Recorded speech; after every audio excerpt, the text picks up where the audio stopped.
Wondering what Masters of Business Analytics actually teaches you? Or maybe you're curious if Australia still requires business analysts or not. Or maybe you're just not sure whether your background would work with this type of degree. I was in your shoes just a few years back, and in this video, I want to share everything around what Masters of Business Analytics actually consists of.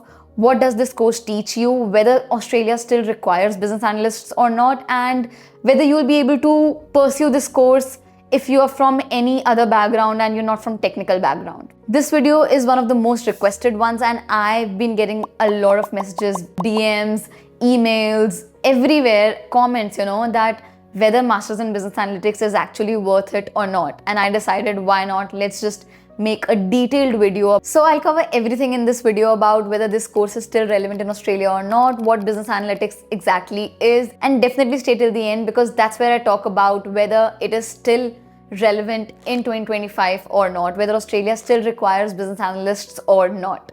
Let's get right into it. By the way, I'm Priyanka, full-time data analyst and a part-time YouTuber, and on this channel I talk everything about moving to Australia as a student, settling down here with your permanent residency, mixed with lots of real-life tips that help you settle and have a healthy life here in Australia. So if you're interested in such kind of content, hit that subscribe button and let's get right into the video. Let's just start with a little bit of my background just to give you a bit of context.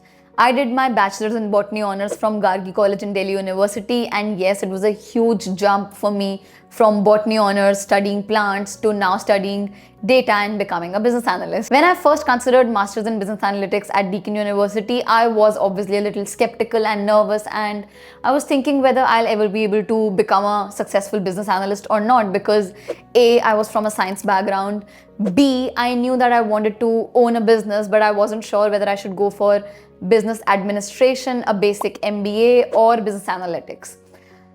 I was understanding that the major difference between business administration and business analytics is understanding data more in depth in business analytics, and administration is a bit more generic. What made me choose this path was because Australia was growing, and Australia's growing economy needed business analysts. It was there in their skilled occupation list, and I was like, why not? Let's try to learn a skill which Australia actually needs. The potential that the career opportunities in business analytics had seemed really promising, even for someone who was from a completely different field. I decided to trust my instincts and listen to my gut, and I was like, why not? It doesn't sound too technical, and I felt like I'd be able to do it. This is why when a lot of people, a lot of you guys message me about whether you should pursue this course or not, my standard reply is, are you interested in it? Do you see yourself working as that particular person in that particular field in the next 5 years? I have realized that doing something, pursuing something that actually interests you is way more important than what is currently trending, what currently has a scope of, because if you will do something that actually interests you, you will obviously be able to surpass those people who are doing it just for the sake of doing it, So doing something that you actually love, doing something that you are actually interested to do will make you feel like doing it more and more rather than make it feel like a chore, make it feel like कि ये तो मुझे करना पड़ रहा है, oh my god, क्यों करना पड़ रहा है? You would actually genuinely be interested in doing it. So I just want to quickly start with what business analytics exactly is. Just to make you understand in very simple terms, business analytics is basically turning complex data into actionable insights for stakeholders to take better decisions. ये मैं आपको बहुत ही basic language में बता रही हूँ, but this is what exactly business analytics is about. An analyst analyzes the data, brings out actionable insights from it, and gives it to the stakeholders who can take better business decisions. So let's now get into my university experience at Deakin. It was a great experience overall. The university offered 2-year program. It was a full-time 2-year program. The best part that I liked about Deakin was they started with basics and then moved on to the advanced stuff, which is what I loved because I was from a completely non-technical background. And like for example, our first subject was foundational skills in data analytics. So foundational skills, just built a foundation of understanding Excel in deeply, how to analyze data, how to clean data, and after cleaning whatever comes, how to make sense out of it, how to make visual stories out of it. Let's just quickly cover what did my course consist of and how you can make up your mind about doing those units, and whether, being from a completely non-technical background, I was able to do them or not. So I have the units open here. So one of the units was digital business analysis. There was managing digital transformation. Like I said, foundational skills in data analytics. There was business intelligence.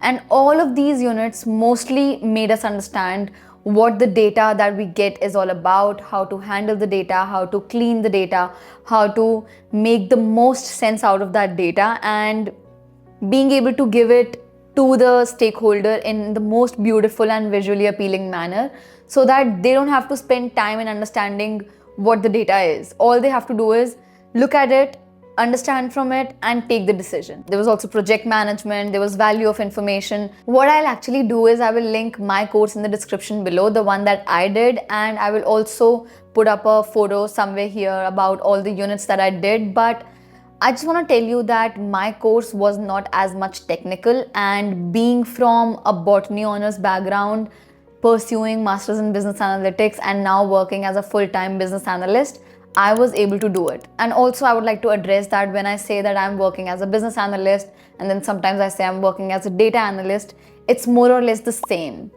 My exact position is senior reporting and data analyst, but it falls under the code of Australia ICT business analyst. So it's not a huge difference, okay? Cool, so we've now kind of understood all the units that are there, but I wanted to think about the specialization that you'll do. I did my specialization in business analytics, but now there are more and more options. I think there's accounting, there's artificial intelligence for businesses, there's digital finance, there's digital transformation, there's event management, there's finance. So under Deakin, if you go in the specializations tab, there's lots and lots of specializations, and I feel that choosing a specialization where your interest lies and what is exactly required in this country will be a great combination, because if you do something that you're great at and your interest lies in it and also the country requires, you would be able to excel in it. So these are some of the units that you'll study. I have linked the course in the description, so you can go and have a detailed look as to what my course exactly looked like. And just to give you an understanding about the technical skills that were taught, so we were taught advanced Excel skills, Power BI, Tableau, and the learning curve can actually be a bit steep if you're not from a technical background, but university does have a lot of support for people from non-technical background. And what I did was to constantly upskill myself. So I did a course from Udemy and Coursera on advanced Excel as well as Power BI, because I wanted to equip myself more and more to be able to be at par with people who were actually from technical background, and that's what I did. So that's what I will suggest to you, that if you're from a non-technical background and you're planning to do these courses, you'll have to make sure that you constantly upskill yourself. So with this understanding about university out of the way, let's just now quickly talk about some of the top universities that offer Masters in Business Analytics course. Number one is obviously University of Melbourne. They have their Melbourne Business School, and they are obviously at the top in terms of ranking, but I think they have, obviously their course is very prestigious, but it's very competitive to get in, and I think it's $65,000 per year, which I feel is very expensive. I think second pay, I would say University of Sydney also has a great course. I think it's a 2-year course there, and I think they have it more technical focused. Then there's also UNSW. They also have a great reputation, and it's a 2-year course, and I think the fees is around $48,000 to $52,000 per year, and I think they also have a very technical course. Next would obviously be Monash University in Melbourne. It has a 2-year Masters in Business Analytics course, and I've heard that they have great industry connections, and if you have Monash University on your resume, it actually can make a difference. When I was picking up universities, there were so many options there. I did not just look at the rankings. I studied the website, I studied the whole course, and literally compared the courses, that which one is better, which one has less technical units in it, and which one had more practical real life experiences, real life business data in it. So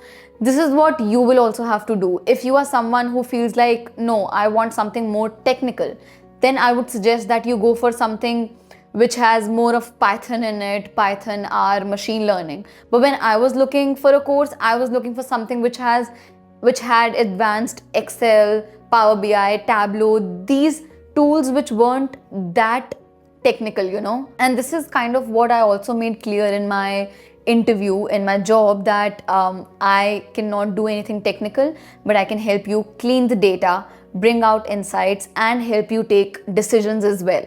So this is what my priority was. This is what your priority should be. Whatever you are best at, whatever you are good at, you have to decide and accordingly go with the course. If you are someone who's planning to study analytics in Australia, there would be lots and lots of choices. You will have to do your research. You will have to go through all the universities' websites, understand their course, open their websites side by side, read the course details, understand okay, in this university they are providing more of technical business analytics. In this one they're providing less of technical. So, weigh your options. And this is actually one of the questions that I get a lot, that whether university ranking matters or not.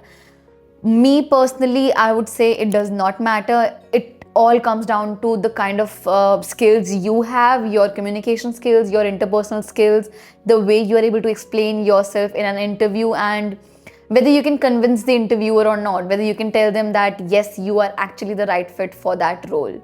So if you do it from, a university which is not as top notch, maybe you do it from Deakin or La Trobe or I don't know, there are so many other universities which are not as expensive but provide a great course, and meanwhile you work on upskilling yourself, maybe starting a side hustle of yourself and just focusing on improving as a person overall.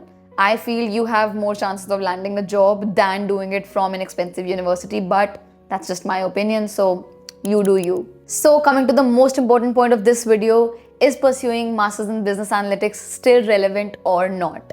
From what I have seen, yes, it is relevant, but there are a few things to consider. Why is it still valuable? The companies still need people to assess their data, give them actionable insights so they could take better decisions. They need people who understand both data and business side of things. And the skills actually apply across almost every industry, be it healthcare, supply chain analytics, finance analyst, marketing analyst. Every industry still requires an analyst. But how the things have actually changed is there are obviously a lot of business analysts in Australia. How it can help you is becoming a bit more specific, which is where specializations come in the picture. You need to have more focus on real-time analysis, more integration with AI. There are new AI tools coming up every other day. So I feel there are more specialized roles now rather than a general analyst. I feel if you can do a specialization in marketing or finance, pursue a small degree in accounting along with analytics to become a financial analyst, or having some background in marketing and positioning yourself as a marketing analyst. So I feel that having something in your bag as a specialization would really help rather than just being a general analyst. I would say that the job market is actually more competitive than ever right now, and there are more graduates, who are competing for each position. That's why it's increasingly important to find ways to stand out, and you can only stand out in those fields where your actual interest lies. So you need to really assess your capabilities here. So I've already touched a little bit on this, but some of the popular specializations would be marketing analytics, financial analyst, financial analytics or healthcare analytics, supply chain analytics.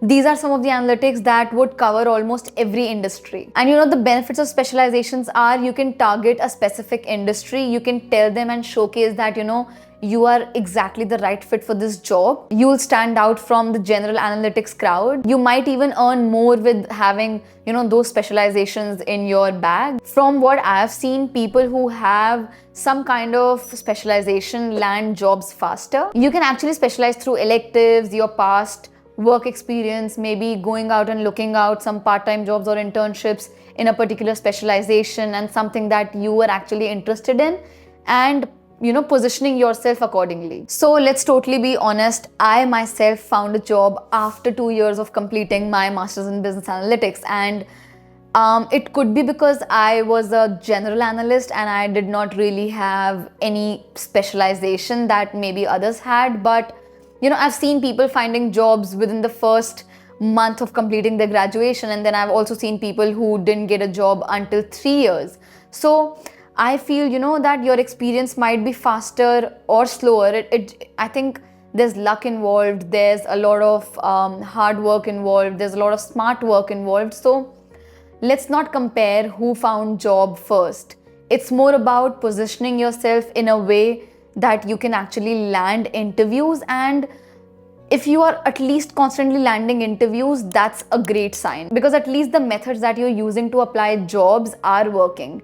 Even if you're failing, you're definitely learning a lot from those interviews. So I think everything comes down to keep applying and having a particular specialization. So some of the common jobs would be business analyst, data analyst, financial analyst, marketing analyst, reporting analyst, workforce analyst, and the salary would range between 85,000 to 90,000 a year to start with. Like your first year, this should be the minimum range. And some of the industries that you can land a job would be banking and finance, universities, consulting firms, tech companies, e-commerce, or even healthcare and supply chain. So these are some of the industries that still require a lot of business analysts. And I would say, as the companies grow, they need people to analyze their data, because, there's so much of business happening in Australia and the economy is growing. So companies do need people to assess and analyze their data, understand where the money is going and coming, and make it beautiful and give it to stakeholders so that they can take better decisions. And I hope you've now understood what business analyst exactly does. I think the most important thing is to research what you like to do, talk to people who've done this course or not, just like I'm talking to you right now, and understand where you see yourself in the next 5 years, and definitely consider your own interests. I think these 4 points are more important than any other course, because like I said, things that you can do are unique to yourself and you would be the best at doing them. So if you are trying to fit into something that you don't really enjoy, someone else who really enjoys will surpass you. But if you do something that you actually enjoy doing and you can amalgamate that with something that this country requires, you will excel, you will not even feel work as work. At the end, I would just like to tell you that coming from botany honors to business analytics was a huge change for me, and finding a job took longer than expected. But in the end, it all paid off. It opened, the skills that I gained actually opened doors that otherwise wouldn't have been possible. So I would just like to tell you that your journey will be very unique to you. Some of you might find jobs quicker than others, but what really matters is making an informed decision based on your interests and goals. I hope this video was helpful in understanding what business analytics actually consists of, and if you found it helpful, please leave a like and subscribe to the channel. It really helps me. And if you're wanting to understand what should be your monthly budget in Australia, you can watch this video here, and I will catch you in the next one. Thank you.